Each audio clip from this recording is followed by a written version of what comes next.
Hey everyone. Hey, hello. Hello, my friend. How are you doing? It's fine. It's fine. Good stuff, How was your new year? I might have eaten too much. Of course you did, Did you go to your mum's or did you go to your girlfriend's? No, I cooked. Oh, now that is a special day. Yeah. Let's be honest, Well, right? me and my girlfriend, not me alone, Hmm. because it was a bit too much stuff to do alone. Do you have people over? No, just us two. Ah. We decided to keep it a bit simpler this year, Hmm. especially considering that Italy has reached its record high number of COVID cases per day. Ah, So yes. literally the highest number since everything since it started. We have Jesus. never had this many people with Yeah. COVID. That's bad. We are like at almost 140,000, I think, and the new cases per day, which is great. Yeah. I also I think heard, and if we keep going this way, it's going to get at 1 million at some point. I yeah. think. I don't know. Not good. At this moment, it's like playing. Going outside is like playing Russian roulette. Yeah. To be Omicron is fair, so viral that it's almost impossible not to catch it now. yeah, So but to be fair, it's there are a lot more cases, but compared to last year, it's a lot better. Hospitals are not full yet because yeah, of the vaccine. yeah, exactly. I think that I matters. mean, if we didn't have the vaccine, we would be fucked so much.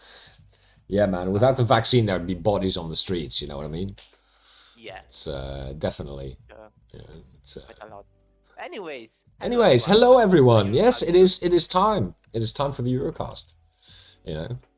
I've done the announcement. I've turned on the streaming, so we are live, and So many things. that's it. I mean, today's topics will be. It'll be a light show. I think Dante's stomach and my head together. Don't worry, my head hurts as well. So. Okay, good stuff, good stuff. Now, I don't know if you listened to the last week's episode, Dante, but it was about half an hour long. It was basically me Yeah, being really sick and having a cold and dripping all over the place, and trying yeah. not to have my brains leak out of my skull as well. So It's it was funny stuff. short but sweet. Yeah, that's how we like it. Yeah, exactly. And I don't think anyone actually caught my cold, so that's nice.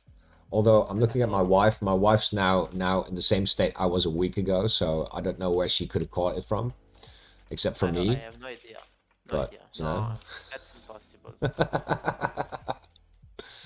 yeah. Anyway, so this week's topics. Yeah, we have topics. Yes. Well, first of all, we always talk about FG first. Form Gotterfunken needs to be talked about.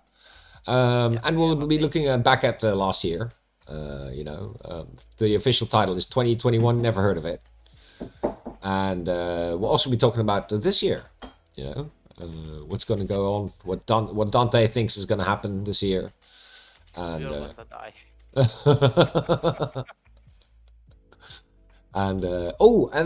by the way, everyone, the Euro turned 20 yesterday. So congratulations to all the people in the Eurozone. We'll be talking about that. Biden also had a call with Putin, so that's also a topic. Ukraine is still waiting for that invasion. I know many of our listeners are also still hoping low key for Putin to finally do what he wants to do. And of course we'll talk a little bit about COVID. It's I mean, as long as I get lower prices. yeah. Now for those that don't know, Dante drives an LNG car. So CNG. CNG. Compressed Yeah, natural gas. Yes. but And well, I mean, it's not just that. yeah, I use gas to heat my house, and Italy uses gas to produce electricity. yeah. So, So this fact. is going to be one of the best news of the year from today. Yeah. Electricity is going to be 15% more expensive, and gas 40% more expensive Oh, on okay. Oh, the that's very next nice to month. know. You know. And that's with the government shielding, I think, a $12 billion. Yeah. $3, 12 billion euros on keeping those prices low. Otherwise, it would have been even higher than that, which is Shall insane. I tell you This year, something, right? And this it's is starting late. like the most ironic thing I've like ever discovered, right? Is that you know how the United States, especially under Trump, was very anti Nord Stream 2. Yeah, And the reason they were anti Nord Stream 2 is, of course, they wanted to make money off it. You know, they want to send us lots of ships with LNG in it instead of us relying on the Russians. You know, it's just it was more expensive, so we went for the Russian way. But now, you know, because Putin has done his little thing, you know, making playing politics with our gas supply in the winter. There's a number of ships on their way from the US with lots of LNG in it, you know, and it looks like yeah, but that's going to be the new norm, you know. I mean, the prices will probably stabilize, but you know, I think it's quite I don't funny, know. you know. I don't know. The US has This gotten what it wants basically, thanks to Putin. So you know, yeah, but I got used to the Russian gas. You know, it has that mm, smell, it has that taste. I don't yeah. know if I can go to the American one, but you know, we will see. Yeah, I mean, in But Russia, anyway, everyone knows that in Russia, instead of like having, oil deposits from dinosaurs, they're actually oil deposits from gulag dissenters. So, you know, it's a different type of oil. It's a different type of natural gas as well. yeah. And you know, And it's speaking of lighting things on fire, this is on Euronews, yeah. on the front page. French burn fewer kites on New Year's Eve due to pandemic. So where is that? Oh This is gosh. news. And in Italy, there are less people with one less hand as well because of Hmm. the pandemic. So I don't know. I guess this is a joke that would fly a bit over your head. So let me explain. What happens each year, especially around Naples, people buy illegal fireworks, and we joke about how Naples brings down the number of hands for people. People normally have two hands. They manage to lose at least one. Yeah, I see here in the chat people going illegal fireworks, yay! You know. Uh, but it was a bit less because of COVID. So Yeah. COVID managed to save some hands. Same here. I mean, the Dutch story is, of course, as always, more ridiculous than the Italian, right? Yeah, obviously. Because of the Omicron, they banned fireworks again this year, and in Belgium, which is our next door neighbor, they didn't. So Yeah, people massively went and bought this really heavy stuff, which is legal in Belgium but would never be legal in the Netherlands, right? great. And it was nice. It was nice. It was nice to see people's hands blown off. And I think actually a 12-year-old actually died when someone tried to use what they actually did to circumvent some of the rules is they started looking for like the kind of older ways to blow shit up. So someone took a hammer to a bit of magnesium Ah, powder and killed a yeah. 12-year-old with it, you know. So welcome to the So Netherlands, guys. You know, let's just say that the ban on fireworks just doesn't work. You know, let's be it's honest. the Naples of the North. Yeah. Oh, here, right in Romania. Houston R says in Romania, an 11-year-old and a 14-year-old set an apartment block on fire with a firecracker. Sorry, I shouldn't be laughing, but it is. You know, it's shot. It's tradition. I mean, my kids aren't allowed. You know, they're not allowed. They're still too young for fireworks. But I was watching the fireworks yesterday, and here in the street, and we have like a bridge which leads across like a bit of water in the center of town, and someone actually set the whole bridge on fire. You know. That's how it should You be. know, I was standing there and suddenly this massive fire, and the fire department's right around the corner from there, and they just didn't show up. You know, they were just like, yeah, we're not even gonna bother with this. You know. So you know, So, good times, man. anyways, That was New Year. You know, let's talk about FG updates. yeah. Let's talk about FG updates. So this week So, it was nice and quiet, I must say. You know, I've been working hard on the website, which should be ready. Well, you know, I expect the first draft, the alpha version, to be out either next week or the week after. So you know, expect some nice announcements around that. I'm also looking to start up the European Union subreddit more. I've talked about this before, but this week it's going to happen. Coming week, I should say, not this week because you know it's only one day. But we're looking for you know we're still looking for people to help out there. But in absence of people kind of responding to that, I've already kind of gone ahead and planned some big changes to the subreddit. And you know, I mean, the idea of the website will be to integrate all of our subreddits, all of our content creators as well into one platform, where we can kind of keep an eye on everything, where what happens and how it happens, you know. And of course, we will also be covering more open source intelligence, OSINT sources. So we're talking about tweets from journalists, from people that keep an eye on war zones, from people behind the scenes at certain projects, you know, which the EU is involved in. All those things will be made available on the website. So you know, it's looking good. It's looking good, you yeah, it's know. going to be interesting, you know? Yeah, I think so. I think you know. I mean, to be honest, you know, with a website like that, and I'm also looking to kind of integrate some sort of Discord, you know, connection in there. For the articles, for example, we have a articles channel on Forum Godfuken where Inos and me and Black Owl and others paste articles into, which we think are important for people to see and you know which kind of show what's going on. So we'll be highlighting those articles on the website as well. The website would be a way to keep track of everything Yeah, exactly. You taking know, place. I might even build in a feature so that Dante can just ban people straight from the website. You know, you know, Hey, so you never know, know. you know, it's easier than logging into Discord at work. Maybe you know, just Yeah, website. sure. You know, big ban button next to each and everyone's name. You can have a ban button which bans 5 people randomly. Oh yeah, yeah, I don't even need to know who it is. yeah, yeah. Ban. Oh, that would be great, actually. You know. Uh-oh, yeah, yeah. Don't worry, don't worry. You know, it's we'll make sure it's a fair ban. You know, and Yeah, it's. yeah. I mean, if I said it, it's fair. So that's how it works. Yeah. So Anyways, anyway, yeah. So I mean, that's uh, basically it for Forum Godfingen this week. I mean,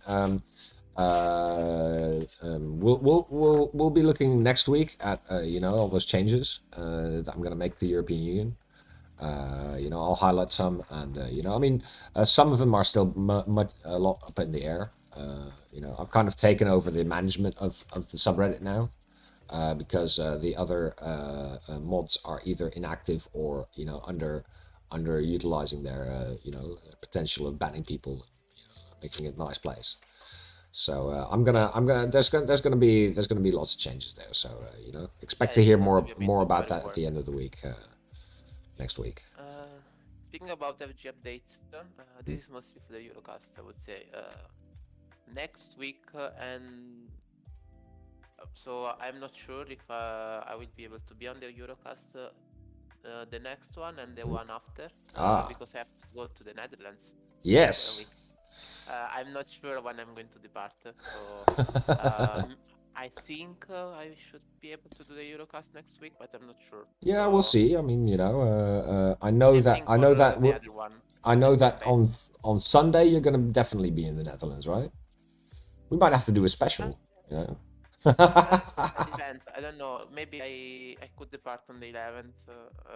I don't know. It depends on a lot of things because Yeah. the flight for the so funny story. Mm.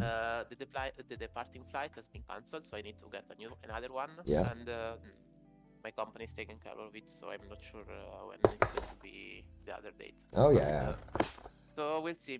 Maybe I'm going to be in the next one. that's pretty Maybe cool, I'm man. not going to miss any Eurocast, hopefully, but Yeah. I might miss both or none, or who knows. You're just giving us a heads up that you're gonna be near me, and you're gonna be stalking me, and you know, it's so. And in theory, if we should manage, I think we're going to have a meet. Yes, we are going to have a meetup if possible. You know, we've kind of already planned around it, but you know, as with everything these days, it's up in the air. Yeah, it's a bit hard with COVID and stuff. I mean, I'm not even sure that I'm going to be able to get to the Netherlands.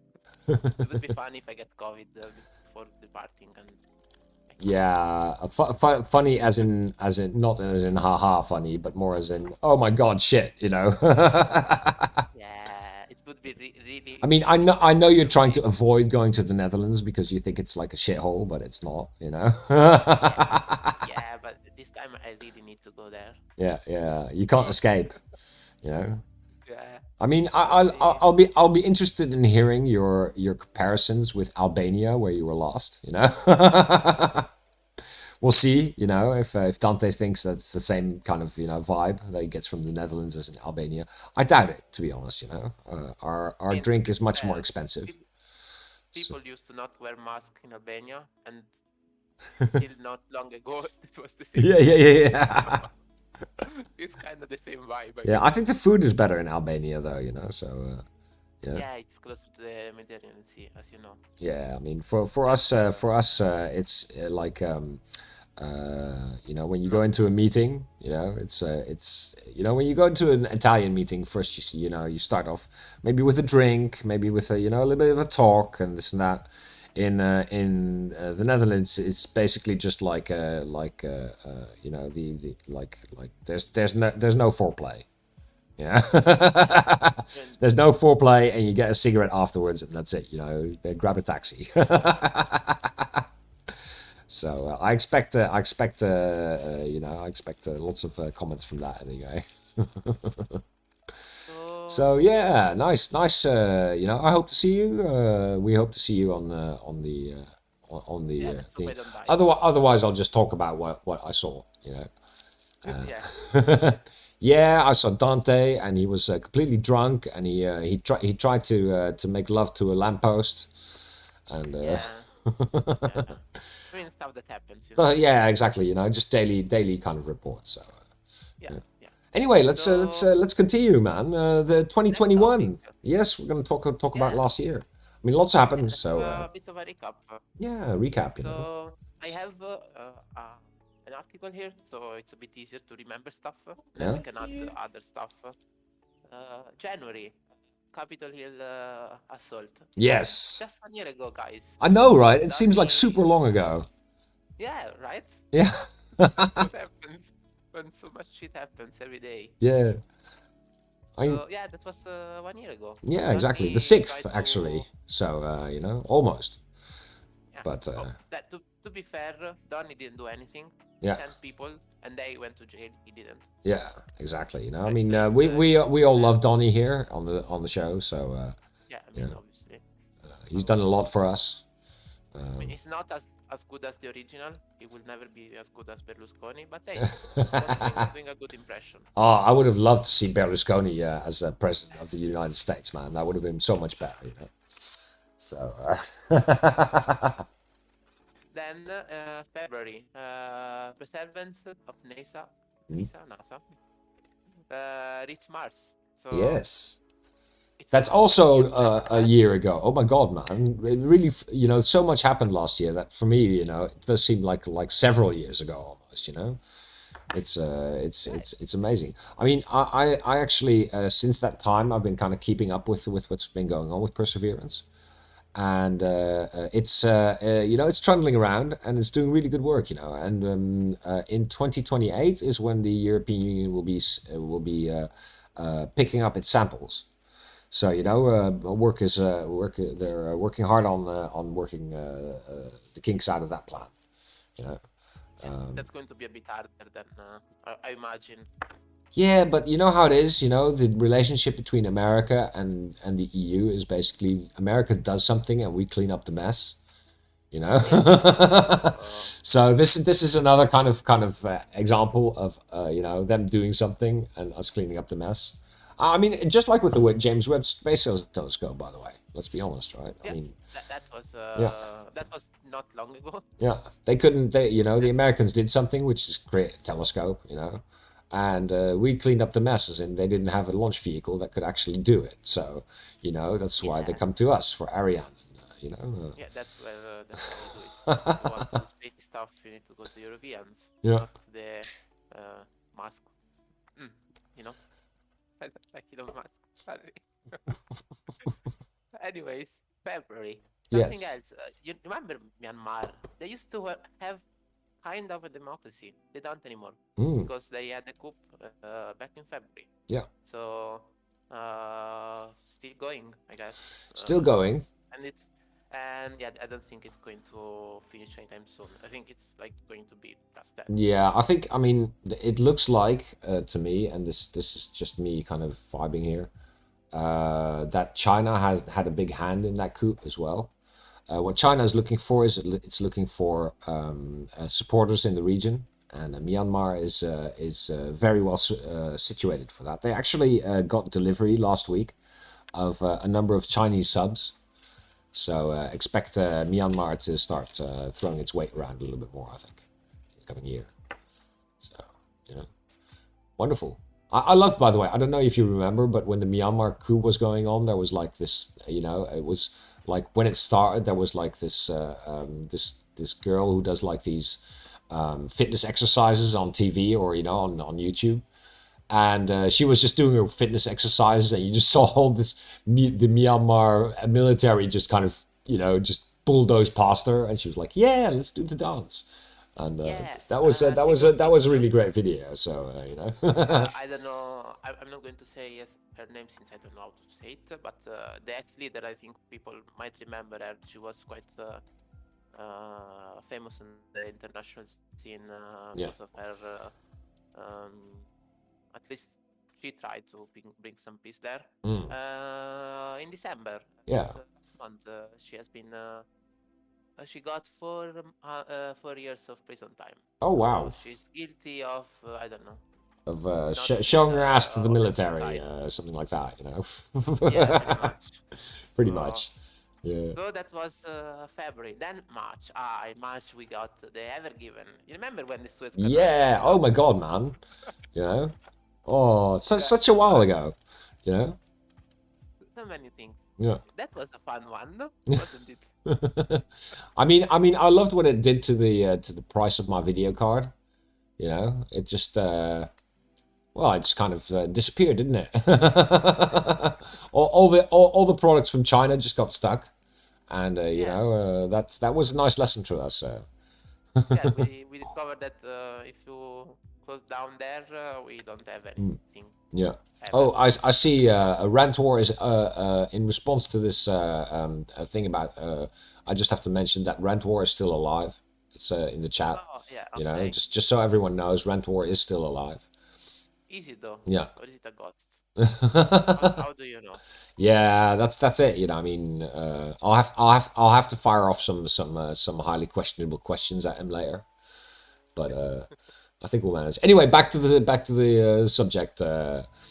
Yeah, then May. In May we had the new war between Israel. They, you know.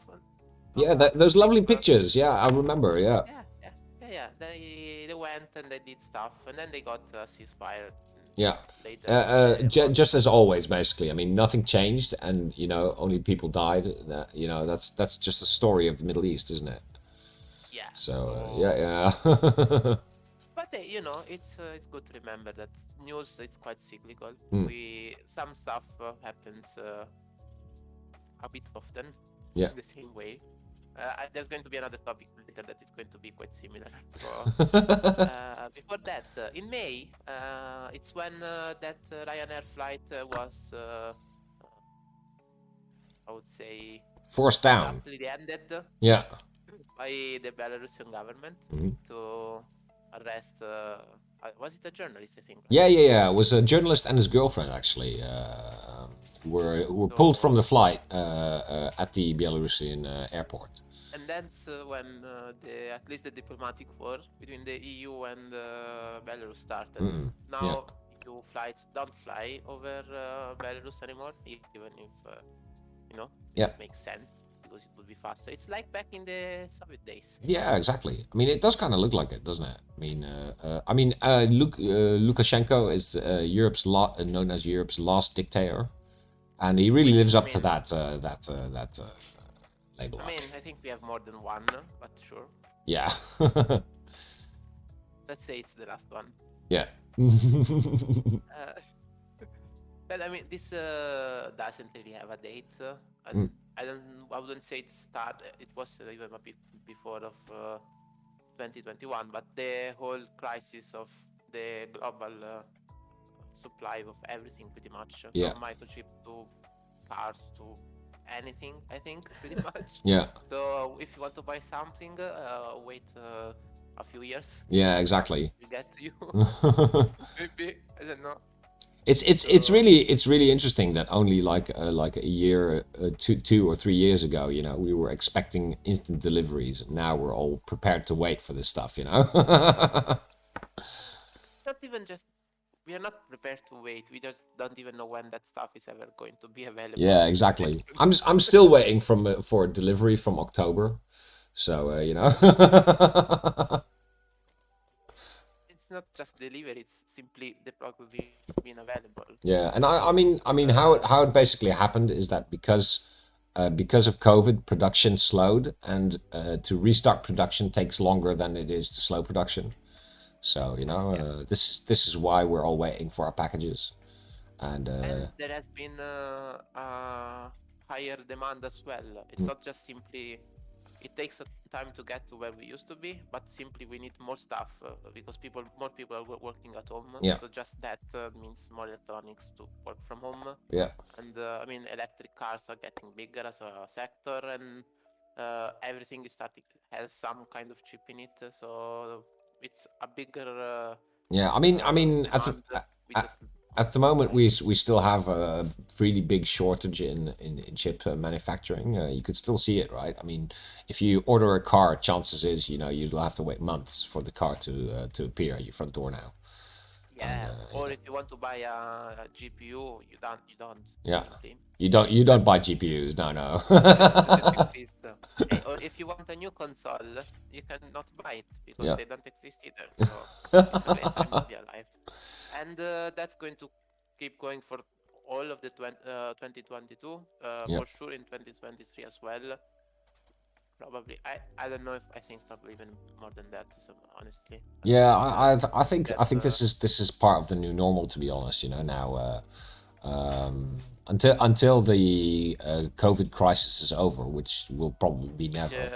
2030 maybe. Yeah, maybe never. I mean, once every animal on the planet is immune, we might. Well, I mean, the crisis might. I think at some point we are going to go from crisis to something that we have to live with, which is going to be less of a crisis, more of a, Yeah. That's how you live. But I mean, to me, it's really interesting because it kind of has a parallel to climate change. Can we live with drastic changes in the way that we live, in the way that products come to us? And I think the answer to that is yes. I mean, we've managed to we've managed to prove. Yeah, exactly. You don't have a choice, but it's not like it's debilitating for your overall life. If you can't get the newest GPU within a month or something, or you can't get the newest car straight away. It creates more of a the purchasing power of the people stays the same. Only they just don't have the access to the products. And I think when climate change kind of I wouldn't agree though. The purchasing power is going down because if you want to get a graphics card, it just gets more expensive because there's less of them. Yeah, that's true. And you can see the same in other sectors as well. Speaking of which, IKEA just announced a 9% increase on everything. Wow. Because of supply issues. Yeah. So it's literally your buying power is lower. Yeah, So, yeah, that's true. I meant more like purchasing power in, the absolute sense, than the relative sense. Also, I mean, we're also you talking can't about. purchase stuff because you don't have enough money. So I don't know. Yeah, but you're Italian, you never have enough money. But I mean, there Yeah. is not such thing as enough. See, that's what I We're mean, capitalists. That's what capitalism is. Yeah. So, thinking of capitalism, 100 years of the Chinese Communist Party. Yes, yes. Well done, well done, China. Yeah, what can being a bad place for more than 100 years. Yes, exactly. It's basically a place you don't want to visit. Yeah. Unless you're on business, of course, which is then totally fine. Which you shouldn't have business with. Yeah. So. Yeah. Which it's a bit of a shame because actually China, being one of the oldest civilizations on Earth, quite a few interesting stuff to look on the historical side. But Yeah. We could wait. Middle East, We can wait it out. Middle East, there is stuff, but it's not really tourist friendly. No, these days you can just hire someone and they'll take you there on Zoom, and Exactly. much easier. Then, this is a really important topic. It's Italy's golden summer. Yes. Sports, which is really important because we won everything. This is really important for people to remember. Italy this year won everything that was to be that you could win. Literally, I think everything. I don't think there's anything where we didn't win, which was a nice change of pace. Yeah. Some say it's because we got Draghi. It's not because of that. No, probably not. I mean, yes. I'd consider him a win as well. I mean, I think most Italians do, right? It's like that. Oh, he has quite high. Yeah, which is surprising because no one manages that. Once you're in power. Then... Well, I mean, to be fair, when we had the other technocratic government, we had the same. At the start, everyone always loves the new prime minister. After, when shit goes down, so it's still the honeymoon phase. Yeah. Well, I don't know. I mean, Draghi was declared the most influential politician, I believe, in the coming year because of because of his kind of his actions and his I mean, he signed a new treaty with France, didn't he? He basically helped Italy through the worst of the pandemic now, and of course, and being economist gave Italy the country of the year award. Yeah, so. I mean, wow, that's like super unexpected. I mean, to be fair, Italy did. I think some things were done well. And of course, I mean, but apart from Draghi, of course, there was also the most important thing that you won this year, which was the Eurovision. That was with a Måneskin, and first of all, Måneskin. Second of all, it's important Eurovision, yes, but the football club. I mean, football. Yeah, I think we differ in opinion there because I think Eurovision is like the indicator of the entire continent. You know what I mean? Yeah, but the thing is, the Eurovision, it's where people go, like where Europeans go to have to be friends. Football is where we go to war. Yeah, that's true. Who wins the war? I mean, speaking about wars, though. Yeah. Afghanistan. Yes. Someone lost it in August. The war. Yeah. Someone just turned off the lights and just left by the back door, and left everyone else hanging, holding the cards, and going, "What the fuck just happened?" So. Which, by the way, not just the Americans. Let's be honest.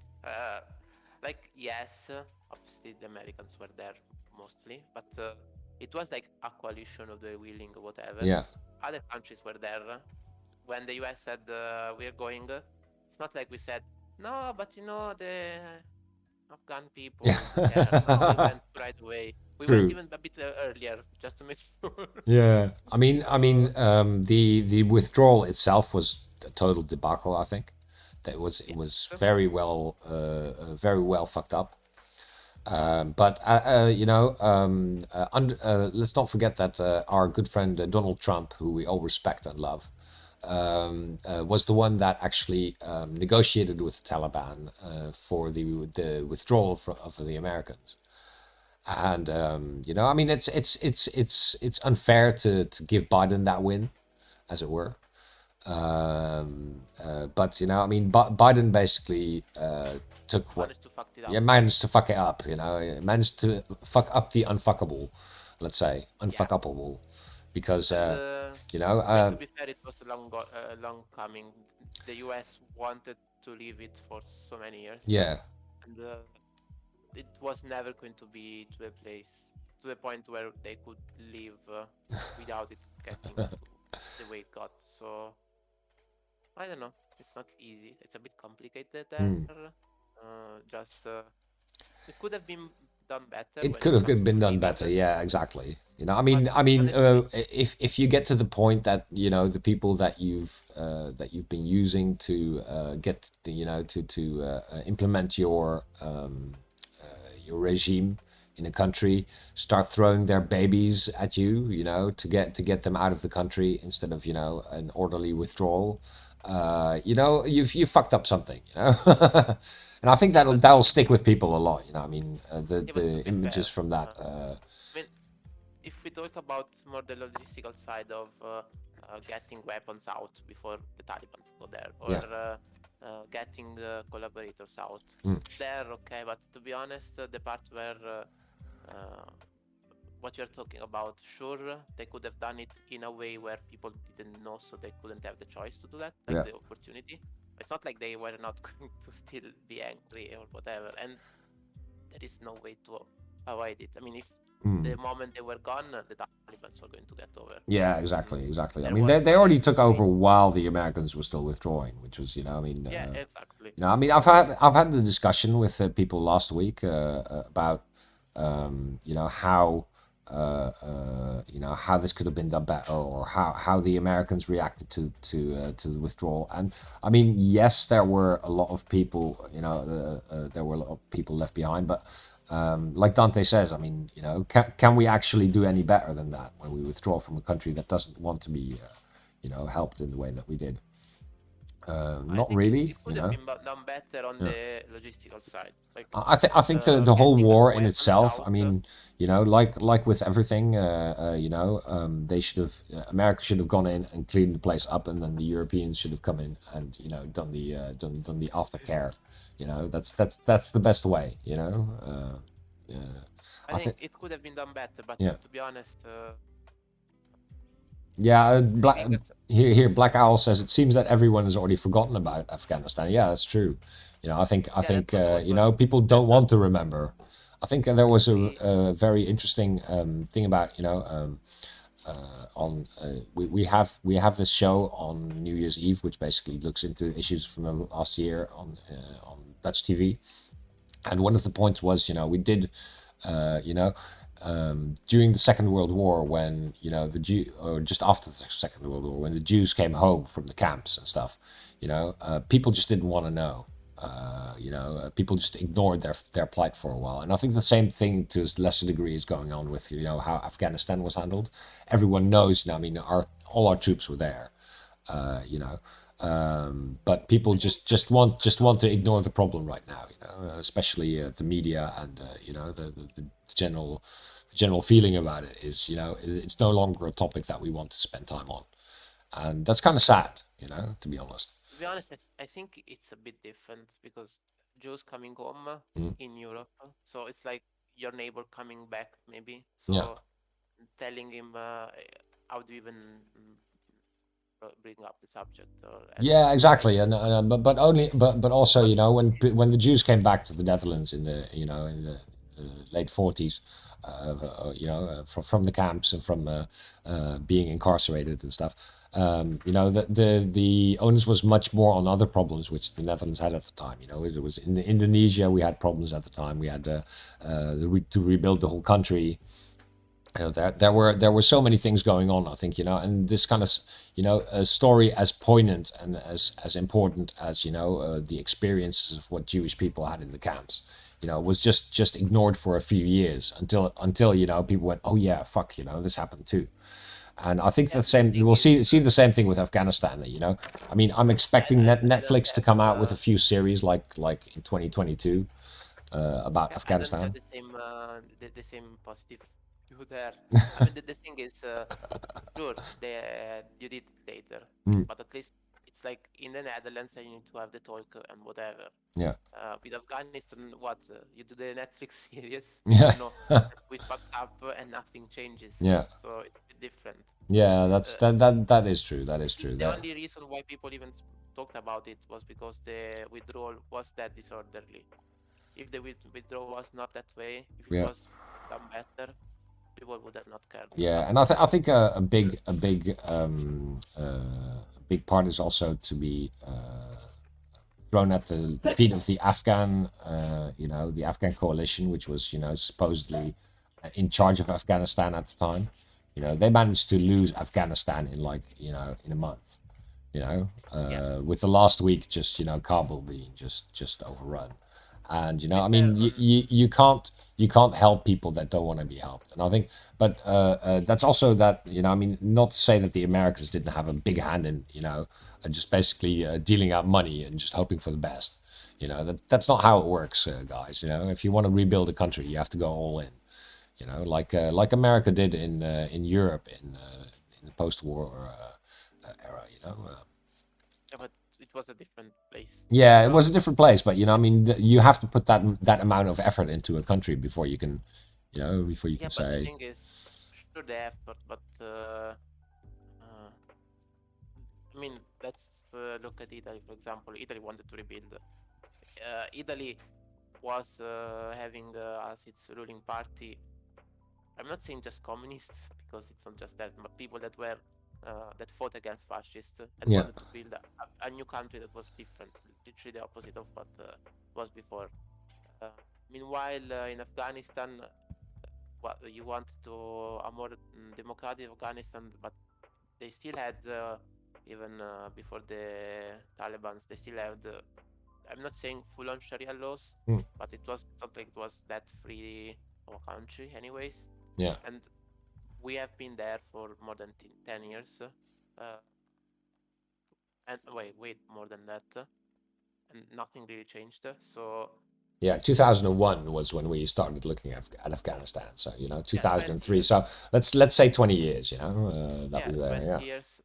I think at some point people just are saying, okay, I guess nothing can be done there. At least unless you want to go there and make it like I don't know, a vassal or whatever. I don't know. Yeah, you can't even do that. You can't even do that because you always have the Taliban. I mean, the parallel with Iraq there is basically, I mean, in Iraq, the Americans were first hailed as heroes, and then because of the occupation and the way that they handled the affairs there, Iraq turned anti-American and wanted to get rid of a large part of the country wanted to get rid of America. They even voted for it. And same. I mean, in Afghanistan, you didn't even have that goodwill of the population in the beginning, right? So I mean, was it a lost cause from the beginning? Maybe. I always like to say I think that people that we should have gotten out when we caught Osama. I think that was the big point at which we should have said, okay, this is it. We've done what we came here to do, which is disable Al Qaeda, not the Taliban. I mean, the Taliban were incidental to the fight against the terrorists who committed 9/11. Had the same things back then, wouldn't you have said? Okay, now the Taliban have taken over, so people lost their rights, and I mean, it would have been the same that we have right now, isn't it? Yeah, I mean, yes, but you know, it would have been 10 years earlier. You know, Yeah, and on our side, sure, you can say we'd yeah, have spent less money. So, yeah, but on the moral side, at least on the yeah. humanitarian side of And things, let's be honest, right? I mean, Shill Biden here in the comments says it as well. You know, I love the name, by the way, Shill Biden. It's great. Um, you know, funnily enough, they found Osama in Pakistan. Yeah, I mean, Pakistan had a great big, you know, they had an interest in keeping Afghanistan unstable. And, you know, that also doesn't help, you know, if the neighbors are also trying to fuck up everything. but to be fair, that's one of the core issues that Afghanistan as a country didn't really even exist, Yeah, and even now it doesn't really exist. yeah. Never was Yeah, exactly. I an mean, you know, the army Taliban came. controlled areas and you know, you've still got the Northern Alliance kind of going on there, you know, which is still, you know, in control of the North, basically. Yeah, Yeah. because there isn't because of the geography and because of the culture, because of its history, it never got to the centralization part of it. Yeah. So you can't really conquer. It's not, let's say, Germans invaded France. Mm, You get Paris, you get everything. yeah. That's not how No, no, Afghanistan no, no, works. no, exactly. You know, you have to invade every tribal area, Every hill, basically, you know. every hill is literally a different country. Yeah, yeah, yeah, Every tribal exactly. area has its own rules, its own laws. Mm, You don't The laws don't apply the same to everyone. So yeah, yeah, good luck. It wasn't there. It wasn't just let's say rebuilding the nation. It yeah. was literally building a nation from zero, which was impossible, Mm. especially with the commitment that we had. Yeah, exactly. I mean, you know, and you know, I mean, the parameters of the conflict were also, you know, I mean, we never established what we actually wanted to do in Afghanistan. You know, was it us versus the Al Qaeda versus the Taliban? Both? Do we upgrade the country? Do we not? You know, this discussion was never seriously had. You know. I think everyone just expected the United States to lead it, and you know the United States didn't know what it was doing either. So, you know, in the end, nothing really came of it. So, yeah, So I think let's stay civilized here. Says the last time Germany invaded France, they didn't have that much trouble keeping control. Yeah, but that's the point. You know, in France, you've got Paris. You know, when you have Paris, you have everything, right? And in Afghanistan, you know, you'd have to invade every single tribal, you know, jirga, which is stuck there. You know, I mean, yeah, but honestly, even just geographically speaking, yeah, if a part of France wants to rebel, you put your tanks on the train tracks. It's there within hours or 1 day, yeah, whatever. I don't know how long it takes. yeah. If And in Afghanistan, there's just no way. You know. in Afghanistan there is that one tiny road between the mountains where need to a donkey to get stuff. So I mean, it's Yeah. literally the way it works there. Yeah, and So the population is yeah, also completely different. I mean, chaotic imagine a enough. population. I mean, imagine a population which is, you know, which has been living in the Middle Ages, versus, you know, there's no, you know, literacy just doesn't exist. You know, and then you want to quote unquote civilize them. You know. Yeah, yeah, yeah. I think you're right here. He says that Germany, France, and the US all share a bunch of basic assumptions of how a country works, how things are done. And you're probably I mean, exactly. You have the same similar set of ideologies in different proportions. So, it's not even yeah, it's not necessarily the ideology part. It's more on the structural way of governing. I yeah, mean, let's look at China. They don't have the same ideologies, but I mean, they are a country there. They mm, know how to operate as a country. It's more like decentralization and managing of a country, of mm, a state. It's what Europe had when Germany united and became a country. Before, if you wanted to invade Germany before it united, it would have been every single land you need to invade. You couldn't just invade Berlin and have everyone say. They would say, yeah, oh, okay, and that's kind of what Afghanistan is. Sure, you can see it on a map as a yeah. big thing, but the reality is that it's not united. Black Owl says as well, we could have spent all that money on climate change. Yeah, I think, you know, I mean, yes, climate is change is important, but you know what else is really important? Having Richard Branson, Jeff Bezos, and Elon Musk going on space trips from July to September. nice Because segue back to the topic, by the way. yeah, that's what we do. Yeah, So yeah, that happened. The yeah, first commercial flights, yeah. space flights, which I think Bezos in we didn't his share. giant dick, you know. Let's you know, his spacecraft just looked like a giant's penis. Let's be honest, right? So, Every rocket you know, is he penetrated the atmosphere and you know, was very smug about it. Richard Branson had his little airplane, didn't he? yeah, I think Basically what happens is you drop from the bottom of an airplane and then you shoot up into the sky in this little rocket. Well, I mean, an so. airplane, maybe not really. I mean, I haven't ever seen a dick look like an airplane, yeah, I with mean, wings and right, stuff. But you know, it's right. so you know, Richard Branson wasn't all that, you know. But and of course, Elon Musk had a number of successes in the past year as well. So, shall we speak about this? I think you are more positive about it than me. Yes. So you can start, then I can ruin it. No. Let's have you ruin it first, so that I can like reply to your assertions of this being a bad thing. So Okay. why do you think Space this is a flight. bad thing in first instance? Yeah. So first of all, let's start on the space part. As you guys know, we are having a bit of an issue with space getting a bit polluted. The more stuff we put in space, the more pollution there is. I'm speaking about pollution, it's, literally like small pieces of the stuff we Yeah, send. paint, The more there piss, is, everything. You know, I mean, anything we chuck into space just stays there. the more likely that one of those things hits you when you go up to space.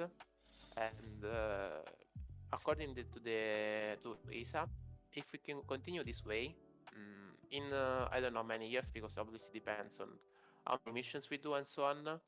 But what happens is that we can't send stuff into space anymore. At some point, we are going to not have satellites because there's too much junk up there. As soon as you send something, it's going to explode, and when it explodes, you have even more junk. It's going to be beautiful. So that's the great part, and obviously, the Europeans have some missions to clean up space, and obviously you would imagine that the big parts are easy to find, and yes, the issue is the small parts, like one nut, like one bolt. It's really small. You can't really find it with a radar. They go quite fast, and it's enough to damage a spacecraft and make it explode if necessary. Yeah, that's So true. That's true. that's the start of it Yeah. on the space part. But then you can look at the Earth part as well, because first of all, this is only for billionaires, pretty much. It's never going to be something for normal people. There isn't. This is only something for billionaires to say, "Oh, I went to space and saw it from outside, from up."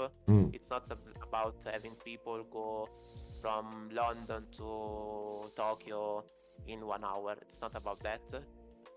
It's never going to be that. At least not for normal people. So it's something for really rich people to pollute the earth a lot more, because if getting on a Ryanair flight pollutes the environment, you have no idea how much it pollutes to get one guy up in space. So this is commercial space flight, guys. Yeah, we did it. Yeah, I get your point there. I get your point there. I've got a retort though, you know, to both Sure. points. So you know, I mean, firstly, space is very big, very big. So you know, despite us, for example, the Russians blew up one of their satellites, and you know, I mean, the amount of danger that, for example, astronauts or you know satellites are in is vastly overstated, because space is big. Yeah, official FG position: space is big. Yeah, I mean, I think you'll find that that's the official position of most institutions. you know, especially NASA and ESA. It's not a problem yet. Yeah. But if we don't do Citation needed. Fuck you. Sorry. we need that. We need the sources. Yeah. Yeah, I'm sorry. Then you all have to fund me a trip into space because I'll have to see it for myself. You know, so get moving. You know, give us lots of your money. That will work. Yeah, I understand your point there. Yeah. Sure, and I'm not saying it's an issue yet. The issue is that if we keep going the way we are doing missions without thinking about ways to not pollute it even more, then we get to that point. The thing is, as I said, ESA has missions and has protocols in place to make sure that maybe stuff that we put up in space falls to Earth. Yeah, exactly. Ariane did it very well with the James Webb Space Telescope launch, by the way. So, you know. Yeah, it's not like it's impossible or whatever. The thing is, other countries don't care. China, for example, doesn't really give a shit. China is the country that everyone's this was part of what happened this year. This last year, there was that one Chinese satellite that was going to maybe hit some parts of Europe. Yeah. So, because it was, was descending and was not a controlled descent. So great on their part. And then you have the commercial part. Unless there are laws about it, there is literally no reason. It's not even that. It's the opposite of that. If you are a company, your objective is to make more money. Yeah. It's your only objective. It's not to make laws. You're not. Yeah, exactly, and you don't necessarily feel bound to the environmental laws or whatever. You know, you do what you can get away with because it's cheaper. You know. The thing is, you offer a product and people are going to buy it. If not putting those extra steps in place makes your option cheaper, you're going to sell more. Exactly. Unless there is a restriction that says those steps you need to put in place, you don't. Otherwise, you just lose. You try, you put those, you go bankrupt. The others don't. Yeah. So you still lost. But to be honest, I mean, this is something I also kind of looked into. There's only so much use for near Earth space, as it were. You know, I mean, the number of satellites will increase, but it's not like, you know, there's an unlimited need for satellites, right? Not everyone in the universe needs a satellite, as it were. So there's only going to be a certain number of them, and you know, again, I mean, official FG position, space is big, right? So. I mean, Elon Musk wants to put I don't know many satellites to do internet. Yeah, okay, but that's all near Earth orbit stuff, you know. So it's easy to kind of punch through that layer and just go sit a little bit higher, you know, than where all the debris and all the shit is flowing. So I mean, yes, it can become a problem, but you know, I think these steps that the Europeans are taking, you know. I was going to say the Europeans and Americans, but then I remember that the Americans don't give a shit, you know. I mean, we are the only ones doing it. Yeah. It's like climate change. If we are the only ones doing it, it's not enough. Yeah, exactly. So you know, I mean, that's but so I think, you know, I mean, when it comes to spaceflight and you know, reusability is also one of these things that, you know, is being bandied around a lot. I think what Elon Musk is doing is probably one of the better kind of options that we have.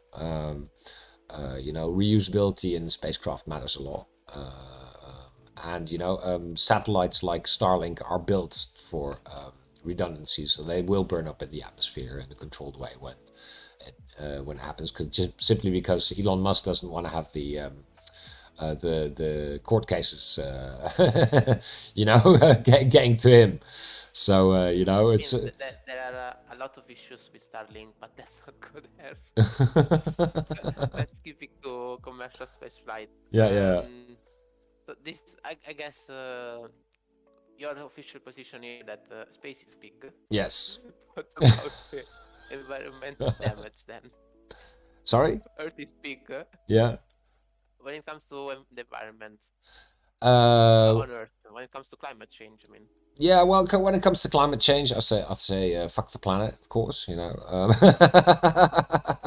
No, that's a fair position. yeah, that's a fair position. No, I think I think that's also when you talk about what we these billionaires that go into space, there's only so much commercial business available in the space race. I mean, this is really interesting. How much will for example, Jeff Bezos's Blue Origin rocket company really matter in the marketplace?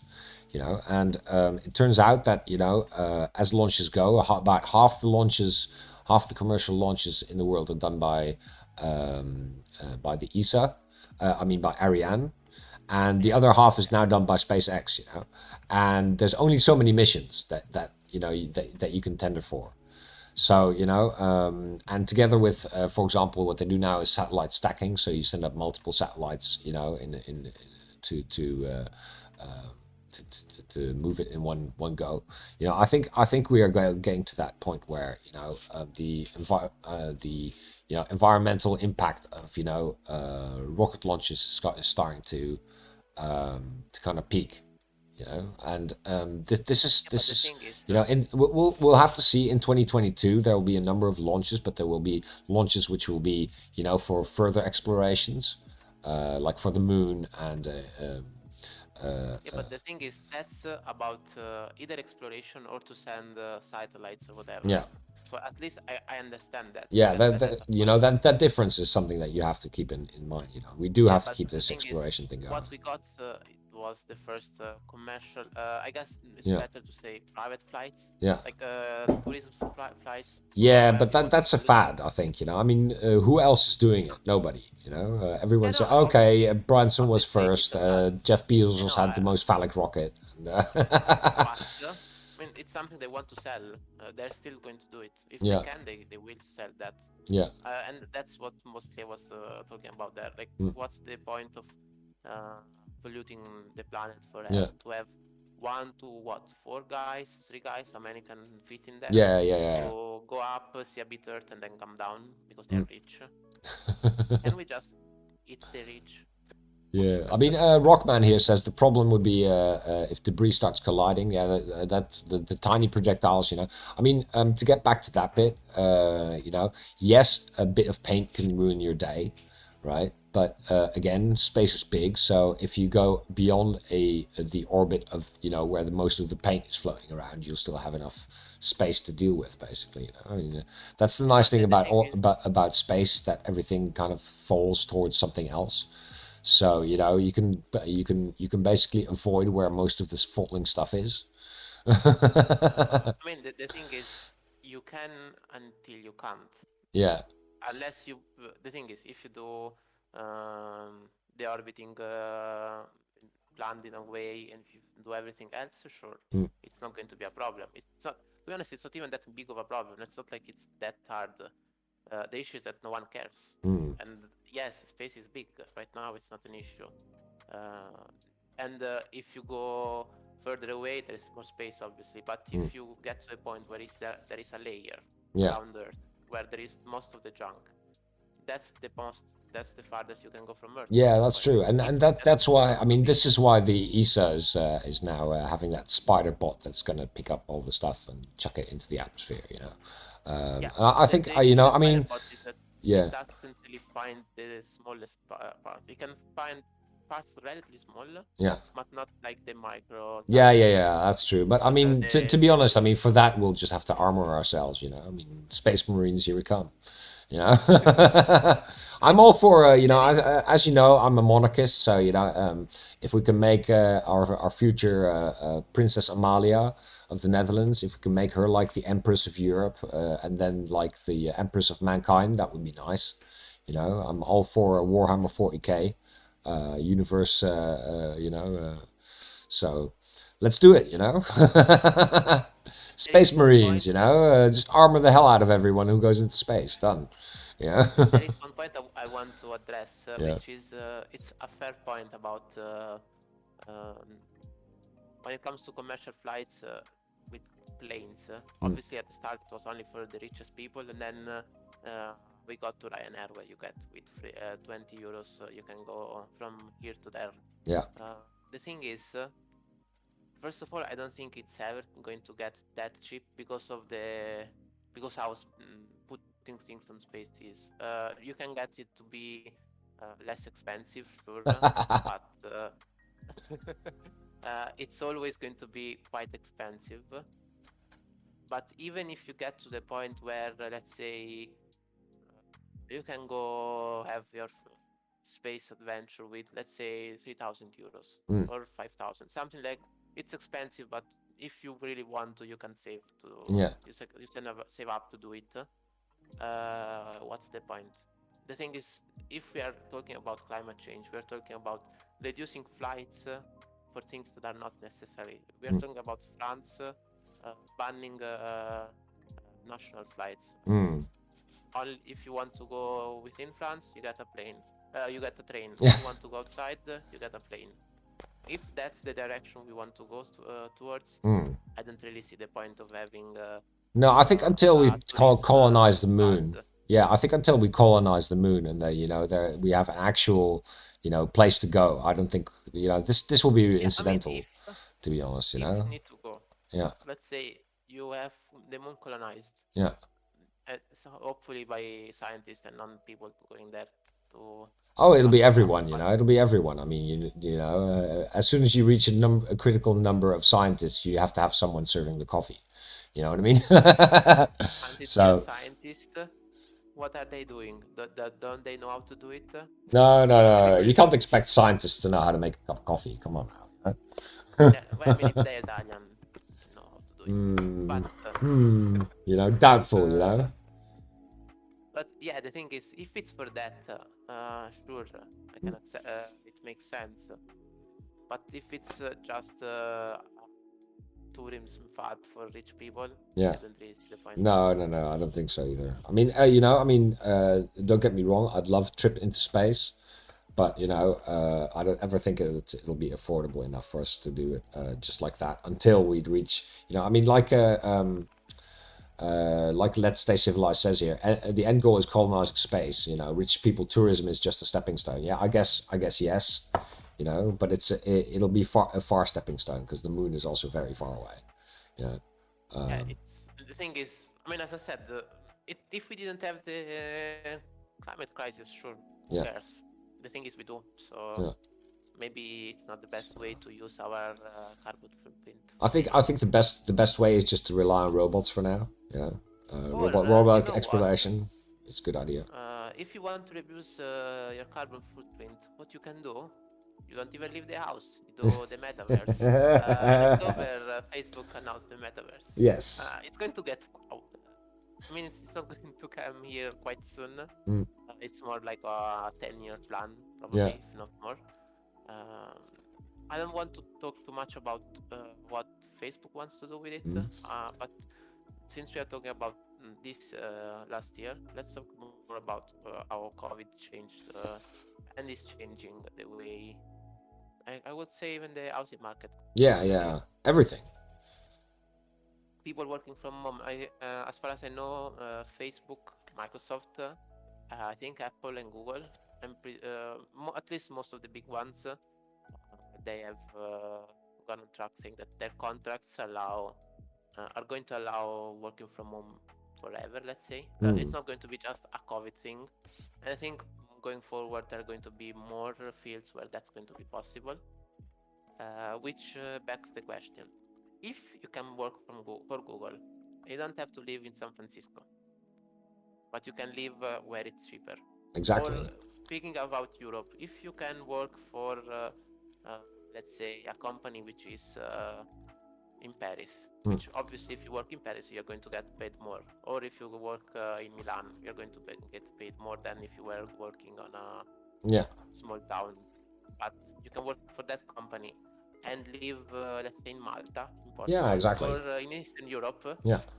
I mean, the thing is, with Europe it gets really interesting, because what if you work for a Dutch company and you live let's say in Poland,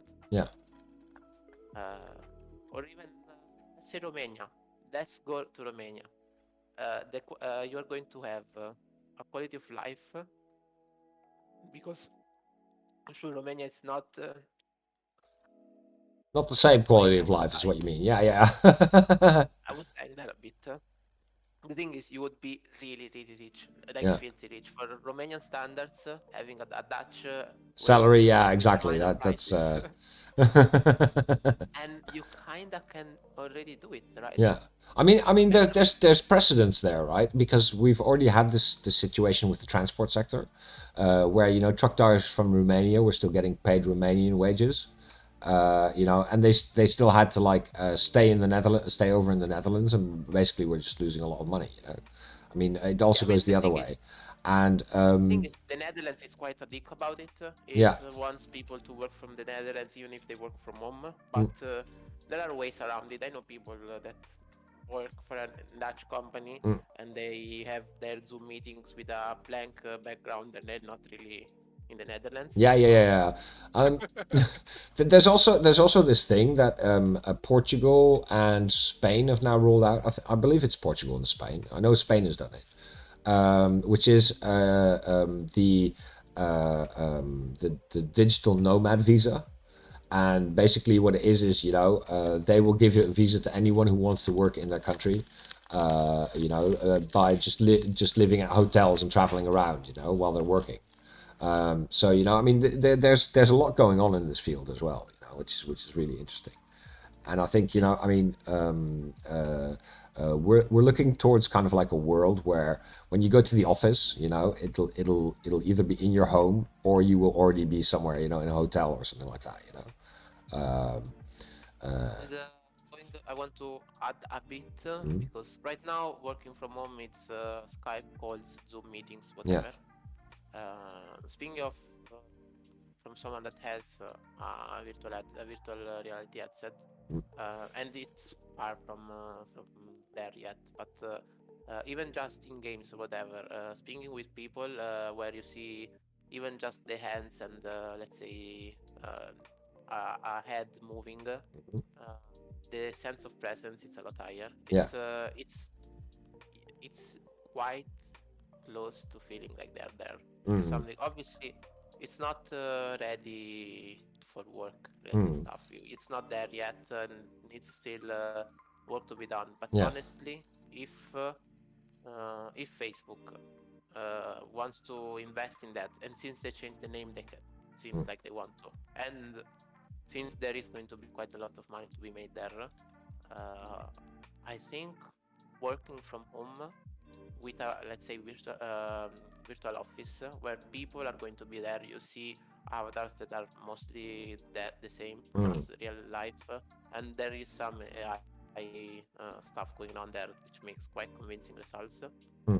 And for most people, at least when it comes to works that you can do from home. Obviously, this is not for every job, but for those kind of jobs where you work on a PC, I think it's going to be quite disruptive. And either you have something like what the Netherlands is doing, saying you need to be in the Netherlands, even if you don't work, even if you work from home.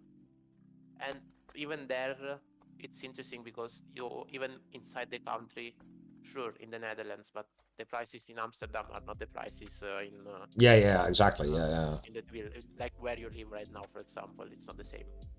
So I mean, what we're looking at, if I you mean, want, when we're looking at a European kind of perspective on this, right? Because Europe is different countries which are, have their own welfare states and stuff like that. I think we're looking, and this is something that's kind of borne out already because of like I said, the transport sector. The EU has already taken like the initiative in starting to legislate for this stuff. What is what is a living wage, for example. And when it comes to teleworking, basically, it's what we're talking about. That then you will start to get the EU much more involved. That, for example, that there are laws which state that now that if you are a Romanian trucker right, and you work in the Netherlands, the time that you spend in the Netherlands will have to be paid in wages which are, at the same level as Dutch wages, because otherwise you're losing a shit ton of money. And I think that's what it'll get towards. You, for example, if you're looking at, for example, the IT industry, if you have an IT worker who's in the Netherlands versus someone in Romania, you will still you will and they're working for a company in Italy, let's say, that they will have to be given Italian level wages, or something commensurate to that. And that will be interesting. Can you actually enforce this? That will, of course. You should enforce it. The thing is, it's such an interesting thing because it kind of ruins, honestly, everything when it comes to the market. We like things being ruined, don't we? Just as a. The thing is, if let's say, even if you stay within a country, but if you start doing it with multi countries, it's even harder to say, because if I'm working from home for a Dutch company, or I'm Italian and work for a Dutch company, and I decide to live in Romania. Where do I even pay my taxes? Who should get my taxes? Exactly. What wage should I get? If I get, let's say, Dutch wages in Romania, that would mean I have a lot of money. Yeah. Compared to Romanian prices. Yeah, exactly. That will lead to inflation. I mean, especially in countries that are not part of the Eurozone. Yeah. That would make. I mean, even if we stay within the Eurozone, let's say it's not Romania, let's say, I don't know, whatever, it's a relatively cheap Eurozone country. There are some. But what happens then? Either the prices stay the same, so everything is really easy for me, but at some point others are going to do the same thing. So prices are going to go up, but it's up for and so affordable for me, but not for those actually living there. Yeah. They were born there, so it's going to be an issue for them. So I mean, yes, but there will always be an equilibrium that's reached at some point, and I think that's I mean, in Europe at least we have the capacity to do that. So I think we shouldn't worry too much about that. Well, I mean, the thing is, to do the equilibrium, you need the state to intervene to some degree. Otherwise, people are going to left out. It's kind of similar to. It's like when people go to a city, especially in, like, let's say, developing countries. People live in the city, then the country develops. More people go to the city. Prices, let's say, like a capital or whatever. Prices go up. People that were living there are not able to live there anymore, so they have to go away. So only the people in the city are either people that live outside and go there to work, or people that are there that are rich. So you kind of already ruined the city. It's unlivable anymore, so people go live outside. So you are going to do this on a country level. Then what about? There is a reason why everyone wants to work, let's say, in Milan, because everything is there.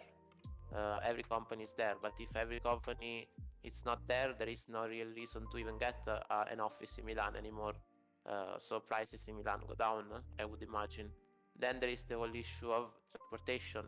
People simply this is one of the issues that we had when we had the lockdown, where restaurants and bars and stuff, they didn't have any more people going there, because you open a restaurant in the center because there is foot traffic. People are working from home, there isn't foot traffic, so your restaurant you're paying a high rent without getting anything back. So depending how you do it, it can be a really big change. Like, it can really disrupt everything. I mean, we'll probably see that in the coming year, to be honest. Yeah, I think we'll be seeing that in the coming year, how this will work out. I mean, I'm really interested as well how the European Digital Act, the digital single market. The digital single market, yeah, exactly. That will be a big change in how we do things in Europe. I think that will also factor into this. It's going to be interesting. That's all we can really say so far. It's let's watch it go. I don't think either us has even the answer. I don't think what's the good way to do No, I don't think anyone does. I think we just have to blunder into it and, like with everything, find out, if there's a compromise which can be reached. I mean, personally, I would like, let's let's say, the highest wage I can get and live in Malta. That'd be cheap, and I don't have to live. What with climate change, living in Malta? No, thank you. You know. Well, I mean, fair enough for a while, but and that's one other thing as well. That some countries, I don't want to name them, all they have going for them is they have relatively higher wages and stuff. Quality of life, weather, food, kind of shit. But you put up with it because the wage is higher.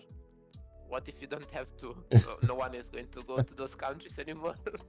So, yeah, true. So many interesting questions. Yeah, I mean, would you like to live in the Netherlands when it's this cold, and for half the year it's raining, Would you? Would you not come? Come to Italy? Exactly. Yeah. Just say fuck you then. Yeah, I'll just start the podcast next time with Io sono italiano, and yeah. No, but I mean, this will be a big thing. Expect guys who are still listening. Expect this to be a subject in coming Eurocast. We'll definitely dive into it as it happens. So yeah. But some things change. Some don't. In November we had the COP26. Where Yes. we talked about climate change, and we did nothing about it like every other time. So. Yeah, that's the thing, I mean, when I heard that COP26 was going to be in the UK, I already went, yeah, no, this is going to do absolutely fuck all, And I remember the first day. I don't know what's worse. I don't know if it's worse that the climate change conference led to nothing. Yeah. Or that you said that Scotland is in the UK. Yeah, I know. They have to get their boots on and start moving away now. It's we can't have this Scottish people. You can't keep on edging us like this. It's not good. It's just leave. See what happens later. It worked for Ukraine. But talking about this, about COP26. Yeah. We were hoping. I don't know. Like I think both of us probably we didn't really have much hope. As in, realistically speaking, we didn't expect much. No. But we were thinking, hey, maybe this time. No, we didn't. No. I can remember our conversations vividly. I was, as usual, quite optimistic in the beginning. Like, oh yeah, there's a new climate change conference. But then, I started realizing, that, with COVID going on, with all the internal struggles, with the political changes which are going on in the world, there's just no way that, people could agree on this. I mean, China and India basically nixed the idea of reducing coal production because they already had problems with their supplies then. I think the only positive point is that the European Union came out smelling like roses because we actually plan to do something. Another thing, Italy still has some coal plants running, and it had a plan to shut them down slowly. So phase them down out. We are supposed to shut down some of them this year. This coming in 2022. Yeah. We are not going to because kind of need them. Because of the gas shortages, which. This has basically put it's put the whole world back now, hasn't it? I mean. And the thing is, this happens because Italy, like Germany, doesn't like nuclear power, which makes no sense. The best part of it is for both countries. Literally on the border, there are I don't know how many French nuclear plants. Yeah. If they blow up, I know we have the Alps. I know they're not that tall. Yeah. So enough, guys. Yeah, we've seen that with Chernobyl. It doesn't help. Doesn't matter how many mountains you have. But on the other hand, I mean, Germany this week closed 3 nuclear plants. So the Dutch are feeling a little bit safer now. Germany is actually going to close. I think the rest of their plants are going to close on the 31st of December this year. So I mean, they're really kind of reducing it, while France and the Netherlands are going to be increasing the amount of nuclear energy generated. And a good news though. The European Commission has decided to. It should unveil, in theory, Friday night. Yeah. So quite soon, the draft about nuclear and gas power. The debate has been in Europe on whether those should be counted as green sources or not. Yeah. Based on that, companies, countries, and everything that comes there is going to get funds from the EU, whether something is green or not. So it's really important.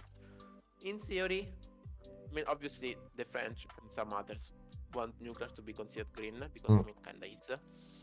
Some others, like Germany and probably Italy as well, I would imagine, want gas power to be considered green. Which I mean, it's not that green, but it's better than coal. Than so than coal or oil. So and the idea is that to consider those as like energy sources that help for the to reduce our carbon footprint. Exactly. Yeah. Towards a more 100%, free of CO2. Yeah. In theory, we should be able to get both of them be considered nuclear green. Yeah. And that should help, especially with France being quite important. Yeah, I don't know. I mean, there are still states which are very, very anti, but I think like with everything in Europe, it will be a compromise. So, gas, LNG and nuclear will be considered for a while as being green, as transition. Yeah, because I mean, the transition to hydrogen, for example, is happening, but it's happening slowly, and we're still not ready for it. The transport links aren't there yet. The hydrogen reactors aren't there yet. So I mean, this is something that will be needing LNG for a whole long while still. Same thing with nuclear. I mean, as it goes, nuclear is better than coal. It would be really funny because if France didn't have those nuclear plants, I think Italy would literally not have enough electricity to power itself. And I think that goes for the rest of Europe as well, because we know, electricity supplies are, it's not a static thing. There are peak times in certain countries which, they need power from the country along, and that country along gets it from another country, and so it spreads out. I mean, this is the idea of the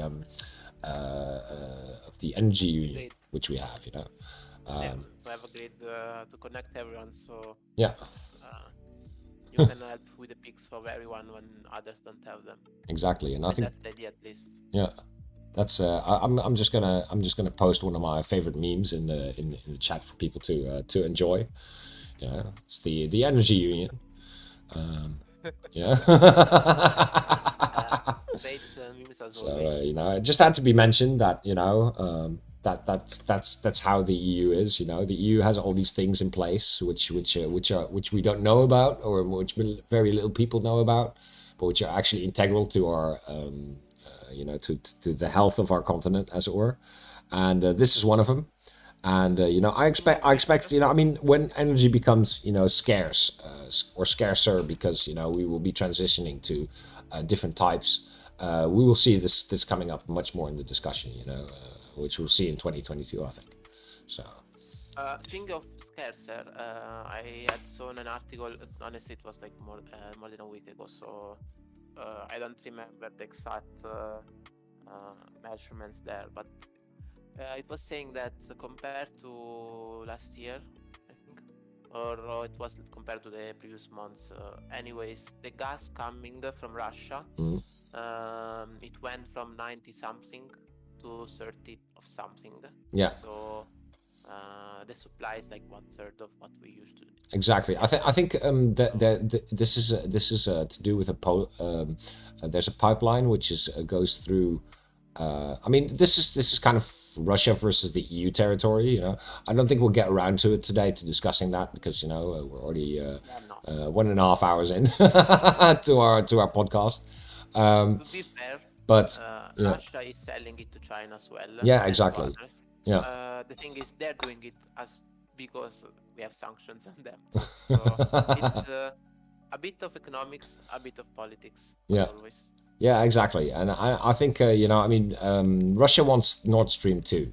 it really, really wants Nord Stream 2. So what it's trying to do is it's trying to force the EU into accepting Nord Stream 2 finally and turning on the tap by reducing the supplies through Belarus and through Poland.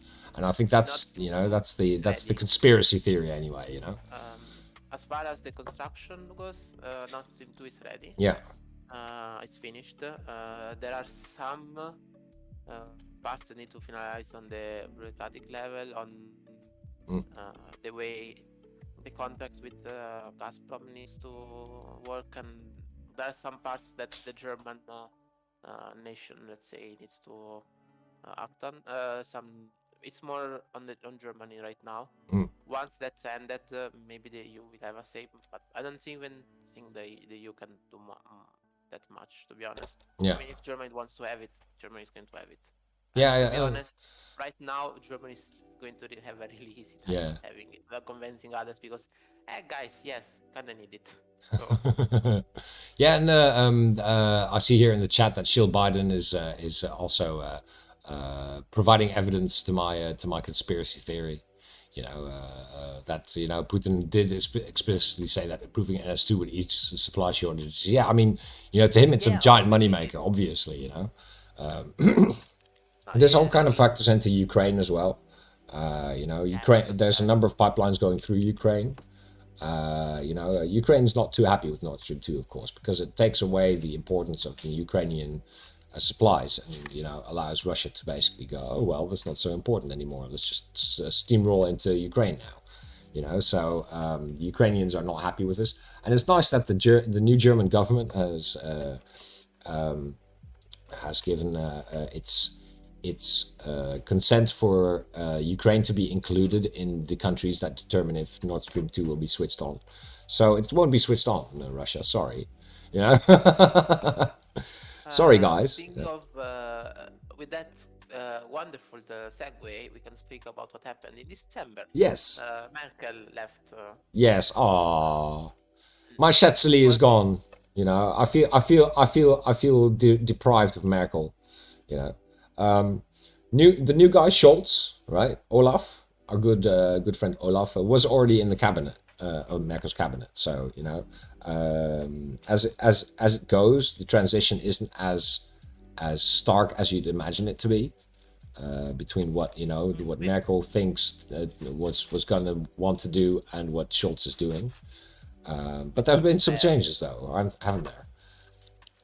To be fair, especially when it comes to parliamentary systems and the ones with quite solid institutions, big changes are to do. Yeah.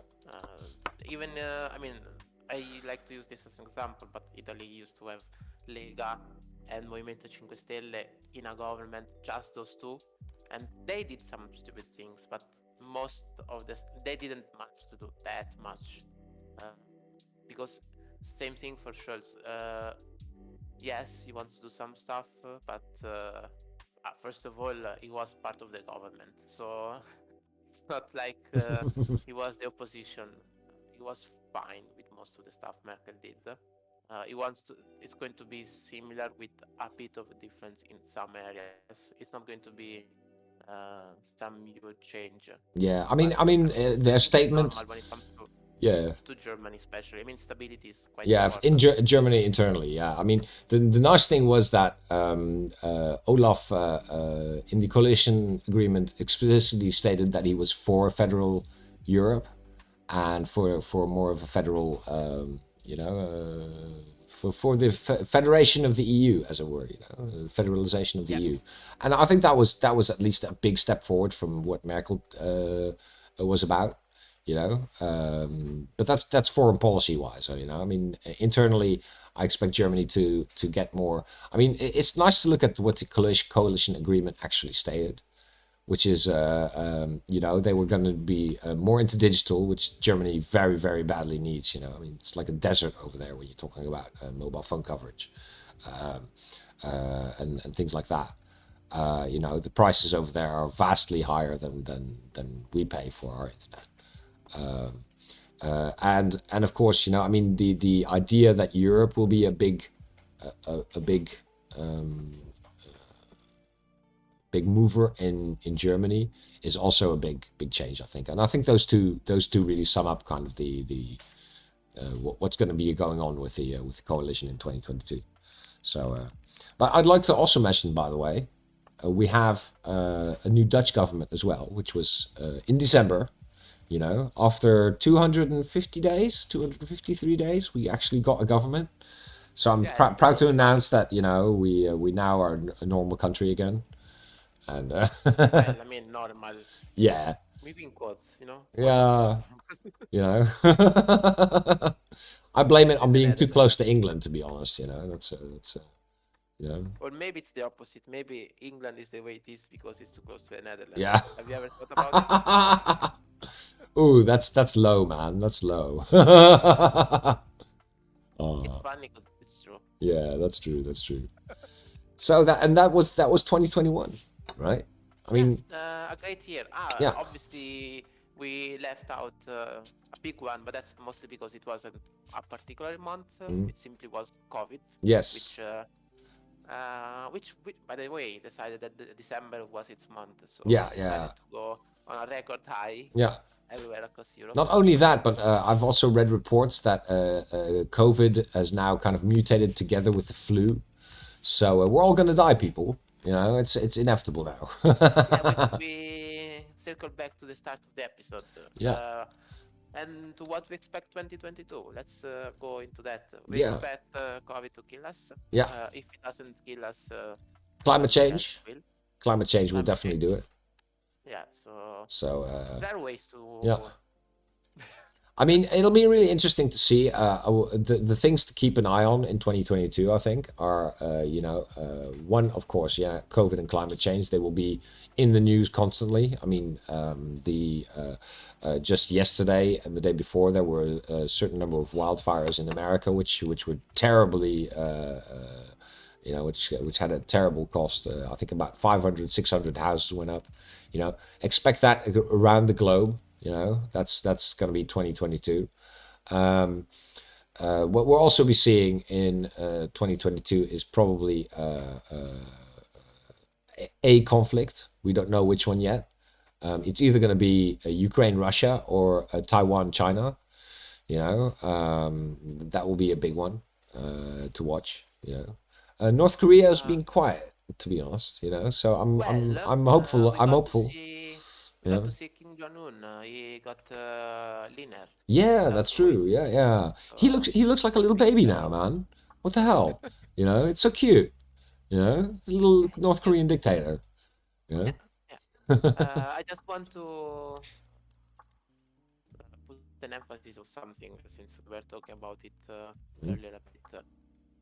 Back in the good old days, there was this thing called the Black Death, as people might know. Uh, there is something not as many people might know about it. The Black Plague killing that many people caused quite a few of economic issues and social issues. Without going too deep in it, because I mean it's quite late, so and there is no real need to do that. You can check it because I think it's quite interesting. Obviously, it's not the same, but the Black Plague kinda caused the what we call now the middle class. There was no middle class before the Black Plague. The Black Plague made the middle class because of the, let's say, void it left and a quite different society. Now, I'm not saying COVID is going to do that, obviously, but one of the things it did was make working from home a lot more prevalent. And as we said earlier, with metaverse being, it's going to probably be a thing in the future. I don't know how long it's going to take, but it's going to be. And even without that, working from home, it's already quite possible. And for some jobs, let's be honest, you can do them with the same efficiency from home. So as that caused quite a lot of changes. The Black Plague changed the world a lot. COVID already did quite a few changes to the world. Expect 2022 and beyond to carry quite a lot of changes, I think. Yeah, I think so. Another thing, by the way, that we can look forward to in 2022 is the escalation of the spat between Poland, Hungary, and the EU. This is something that will also, of course, happen within the context of COVID. And the next European Council is in March, right? So that's still quite a bit away. But expect things to happen on that front. And of course, because it's now January. January, people get back to work, and then they start getting serious about it. So expect things to happen. I know, for example, Romania also now questions the validity of the primacy of the EU courts over national courts. So, there's a number of internal EU battles which will be coming up in 2022, which I'll be watching closely. But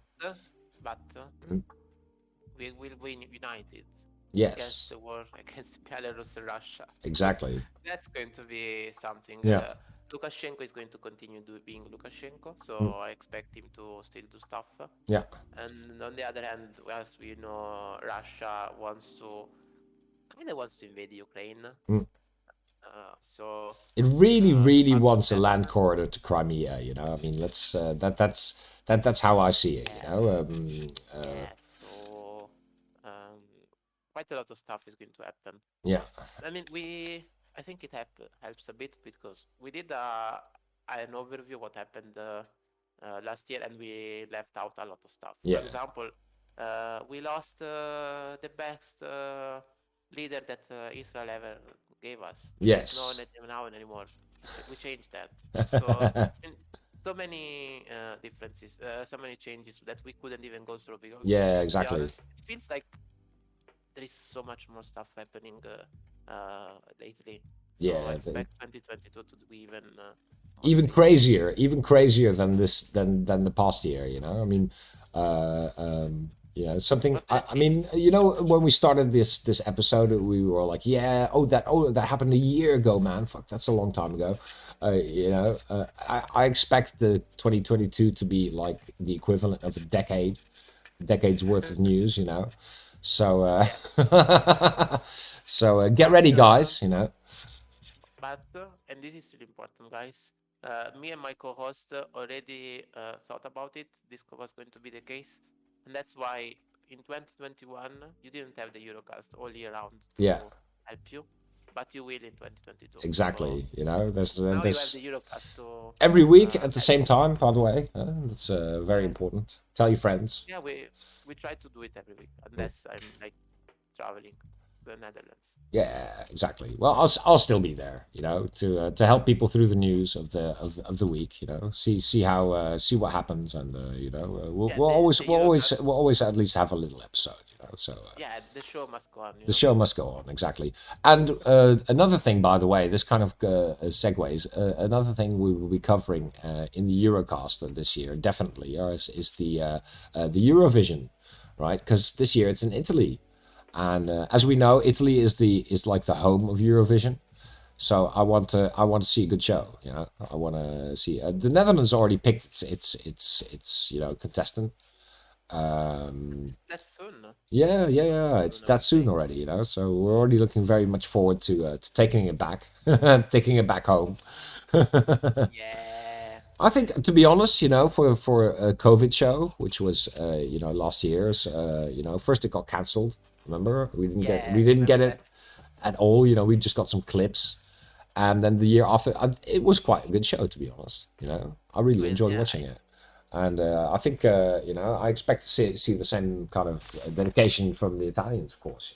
So Yeah, I think we might have your first show where it's like only from home because if we keep going this way, seriously, man, we had 140,000 new cases. Yeah. Just a few days ago was 100,000. yeah, We had, exactly. Like, 50% increase in a few days.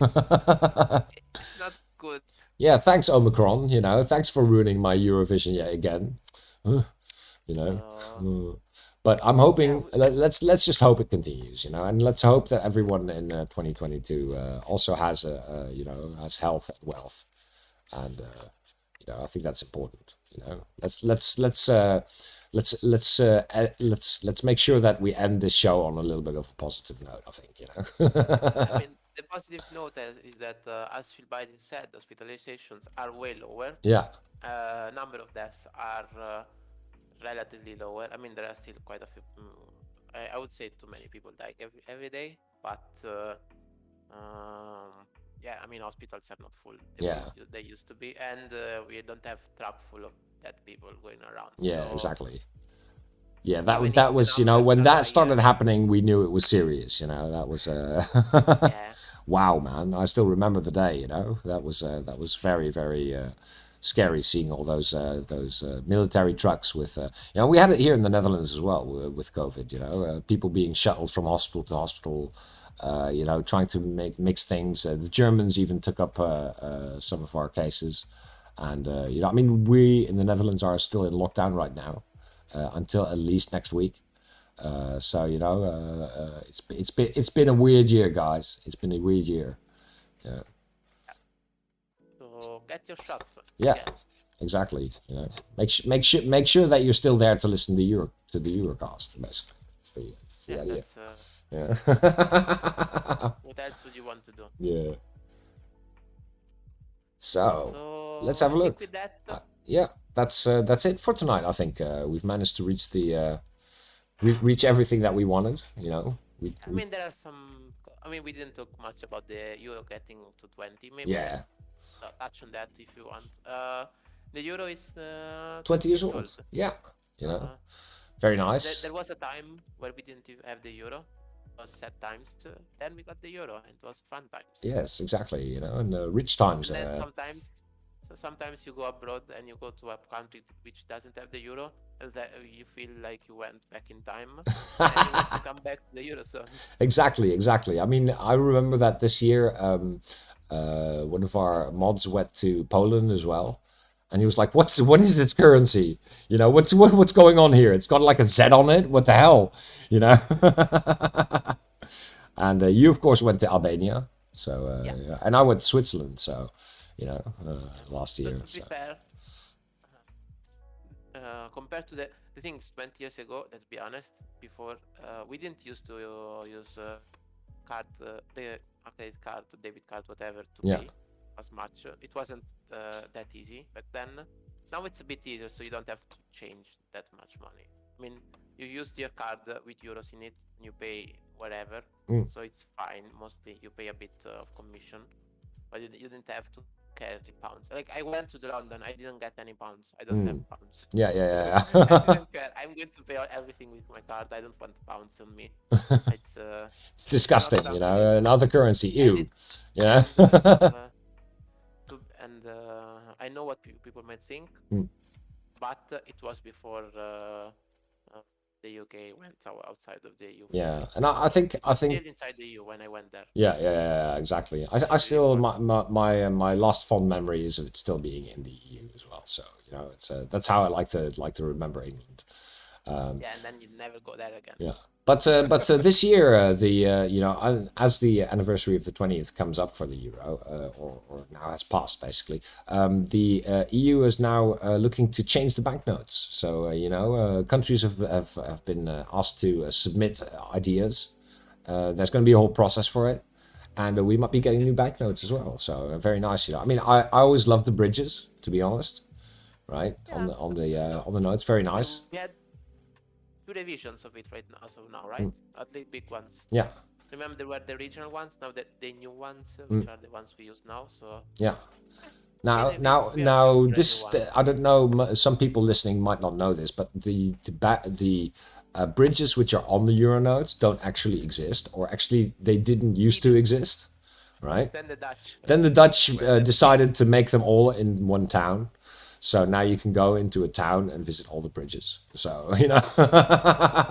Because Dutch people are gonna Dutch. Yeah, exactly. You know, we worship money. You know, this is one of the defining features of the Dutch, that, you know, you think we're tolerant. No, we just tolerate your money, right? Yeah. And you know, so when these bridges like were nowhere, you know, we had to do something. You know, it's just the way it is. So. But so we're getting new ones, you know. So that'll be fun to watch. I hope it's something you guys can't build, or you can build, but it's going to be so expensive and it's going to be a waste of money for you I guys. don't know. I'd really like to see like European figures, you know, that matter to nationalities on there, like on the coins, basically. You know. No, that doesn't look good. Uh, When you put guys on bank on notes, it looks so. It looks like it's either a dictatorship or the US, which is a dictatorship. yeah, So I don't know. I mean, you know, we've got plenty of scientists we can use.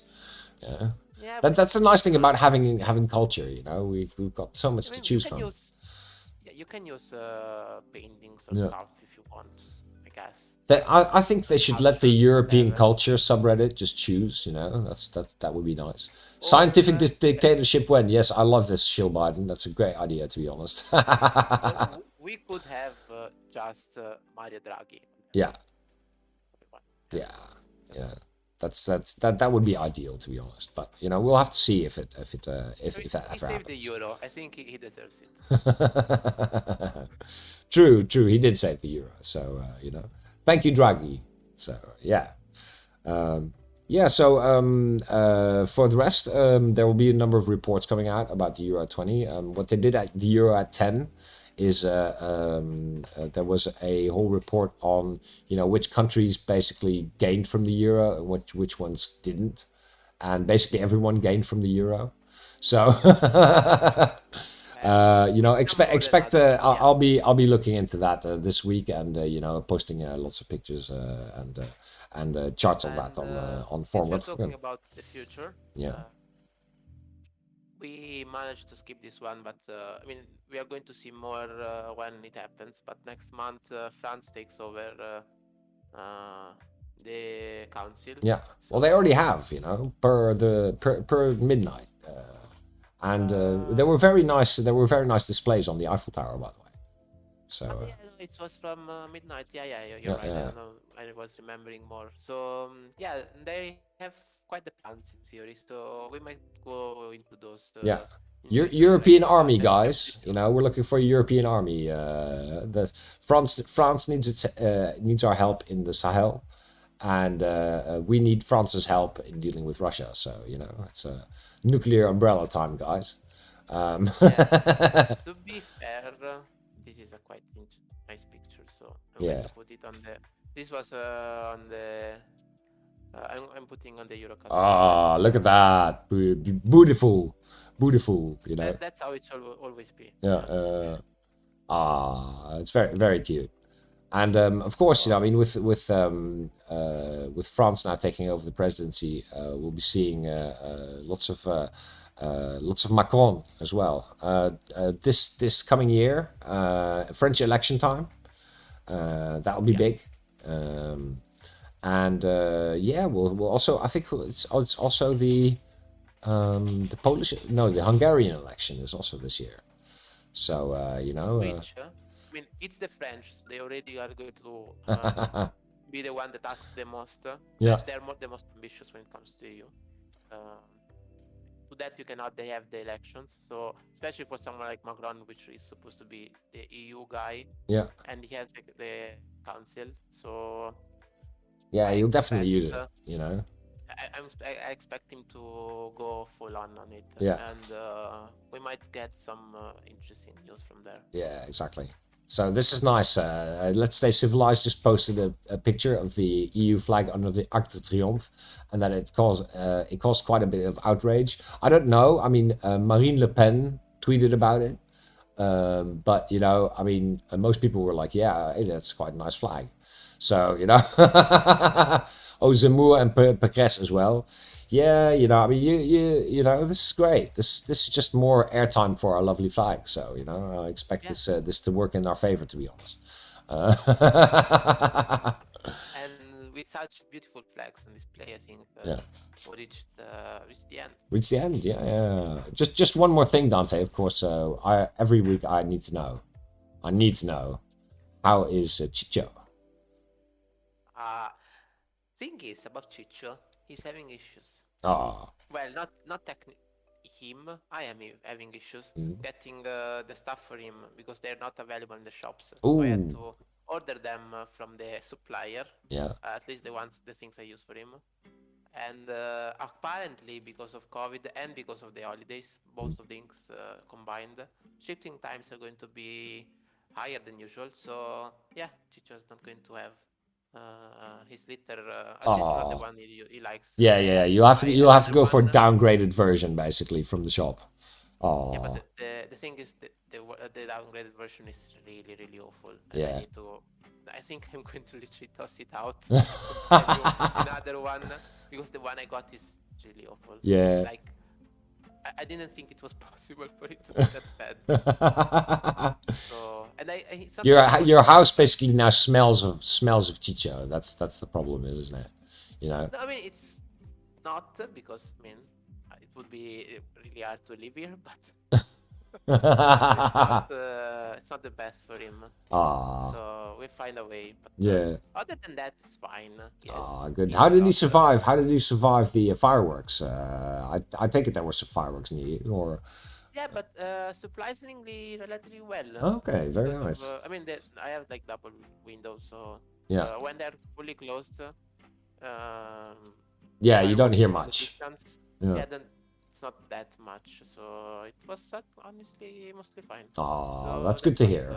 You know, because pets always have such a difficult time in this. You know, this especially with the fireworks. Yeah, now, our cat Small, she hid under the bed until about 11, 12 o'clock.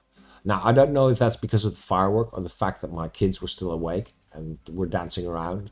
That might also have something to do with it. It probably was. Probably that as well. But, you know, afterwards she came out and she was completely okay. So, you know, she let me know she was okay. So for Christmas, I got a nice new jumper. And she comes to sit in the pocket, which she just fits into. So, it's very nice, you know. It's a Christmas jumper. So. But, you know, good to hear that Chicho is at least doing fine.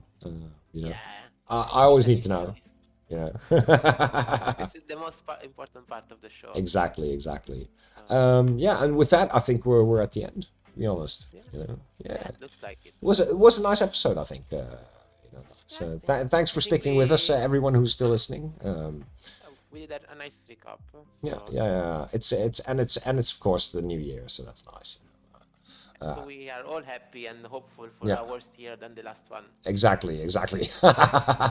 Now, Happy New Year, everyone. Come visit us on Forum Godfucken. Check out the Twitch. You can also check out the YouTube. You can